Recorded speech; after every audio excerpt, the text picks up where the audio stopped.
मतलब ये हमारे फार्म हाउस का जो बैक यार्ड है, ये थोड़ा सा उसका मुख्तर सा हिस्सा यहाँ से नज़र आ रहा है। इसके पीछे फिर प्लांट्स हैं, प्लांट्स के पीछे और फिर दरख्त हैं, और इधर भी फूल और पौधे हैं, उधर भी फूल और पौधे हैं।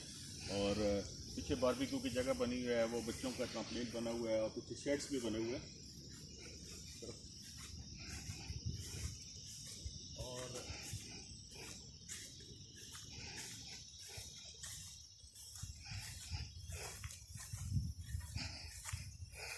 यहाँ पर ये जो है वो बारबेक्यू का लकड़ियों से जो जलाने वाला जो बारबेक्यू है वो यहाँ पर किया जाता है। कुर्सियाँ भी रखी हुई हैं, सर्दियों के मौसम में ख़ासतौर पर यहाँ ज़्यादा इस्तेमाल होता होगा।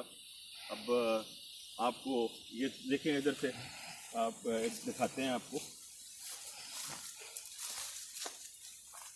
ये जगह, आप देखिएगा कि